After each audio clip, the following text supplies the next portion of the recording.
I'm Summer, and today I'm going to give you 13 tips and tricks about Guild Wars 2 that even veterans don't know about. Be sure to watch the whole video to make sure you don't miss any of the crazy tips. They are also getting more and more secret too. Let's jump right in, shall we? You can customize your Wizard's Vault. What does this mean?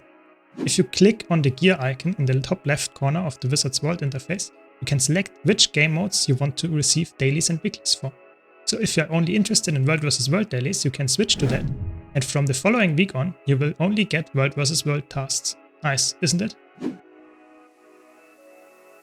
In the fast-paced combat of Guild Wars 2, it is common to lose sight of a boss and accidentally target a mob. To retarget the boss in a meta event of Fractal, simply click on the boss's event health bar, and it will be targeted. This is particularly useful in the Twilight Oasis Fractal, where you can quickly identify the real Amala and not her clones by clicking on the event health bar.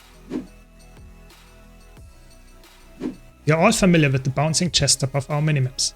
They can be quite annoying to accept because you always have to confirm. But you can actually skip this confirmation step for almost all chests by right-clicking on the bouncing chest to accept them instantly instead of left-clicking and getting the confirmation pop-up. This will save you a lot of time, especially during rush events and or PvP and World vs. World sessions. If you purchased any expansion, you get a level 80 boost for free.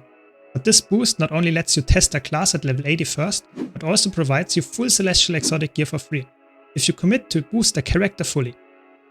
This is especially nice as a lot of meta solo open world builds, also on my channel, actually use Celestial as a gear stat.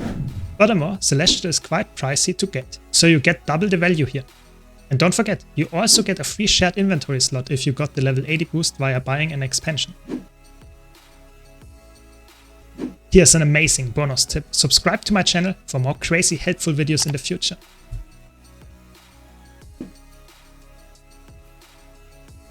Normally, if you spawn in a World vs. World map, you will not receive the first tick pip reward. However, you can get these rewards for the first World vs. World tick by switching maps once after loading.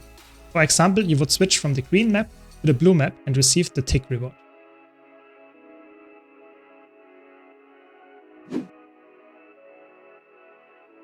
Let's take a look at some map related tips and bundle them together. You can set personal markers on the map using Alt and left click. You can also use Shift and right mouse button to draw on the minimap. Both of these will also be visible to your party members. You can find out where to get a particular currency or where it is used by clicking on the compass icon next to the currency you want to know more about in your wallet. You probably know the feeling of needing just one more point of interest to complete your map, and you just can't find it. By hovering and clicking on the legend of your map, all the specific elements such as all the POI will light up, even the missing ones. This should make it easy to see where you need to go to complete your map. Let's now cover some tips bundled together regarding the chat UI. You can type /wiki and a specific item, skill or whatever to directly open the Guild Wars 2 wiki with that article. This can be really helpful to learn something about the game quickly. You can also type /time to see the in-game time. You can see a list of all the emotes in the game by typing /emote list. You can also see which ones are available to you and which ones are still locked. Finally, in terms of chat UI elements, this is actually about the trading post. So if, for whatever reason, you want to see more items on one page and feel like a real trading post baron, type I am even Nashblade into the search bar. Type it again to return to the normal view. There are two settings in the inventory where you can actually show or hide your bags. Typically, I would recommend to use the hide bag settings, but what is really cool is actually even in this setting, you can drag and drop your item in the corresponding bag that you want it to be. There is a search bar in the inventory where you can search for something.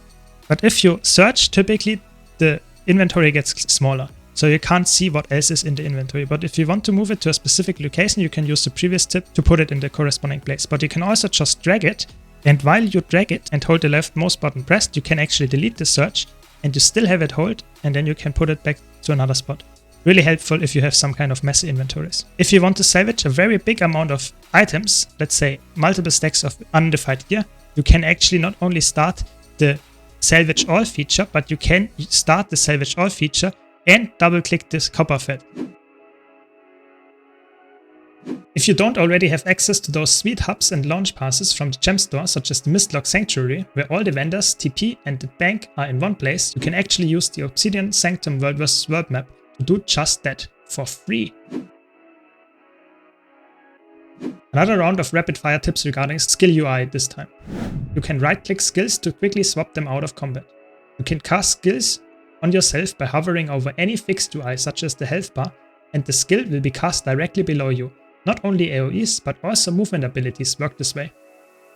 There are a lot of interesting features that you can actually change in the combat and movement tab of Guild Wars 2's options. But one of the more intricate ones and more unknown ones is actually the instant targeting option together with the allow skill retargeting option. It allows you to cast something and not only change where it lands while you cast it, but also lets the animation still be played. So I can cast it here and hit it here.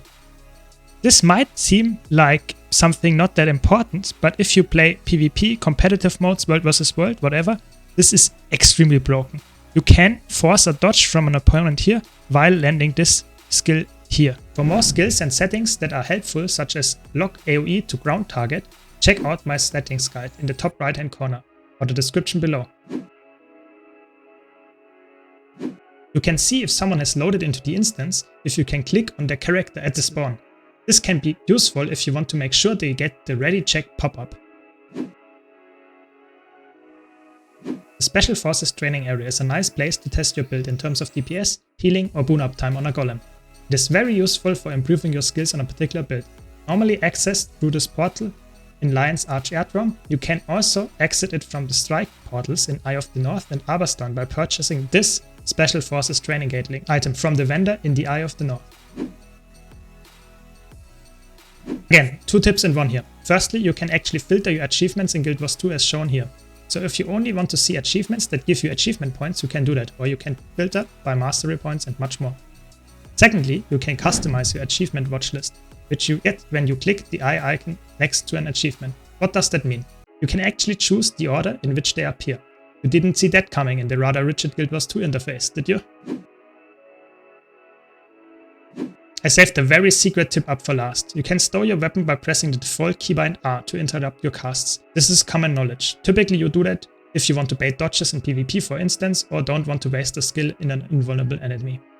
But you can also interrupt casts with non-stowable weapons such as the gun saber or even downstat skills that you normally can't stow and therefore can't interrupt. The keybind for that is escape. These are all the cool tips I could think of. Let me know in the comments if you have any crazy aha moments. And maybe you even have some tips to share. I would love to hear them. If you want to know more secret tricks for making more gold in Guild Wars 2, check out this video, where I explain the hidden things you can do every day to get a really high gold income. If you enjoyed this video, leave a like and subscribe for more great content. Thanks for watching, and thanks to my supporters on Twitch, Patreon and YouTube. Thanks Lane, thanks Malice, and I hope to see you all in the next video.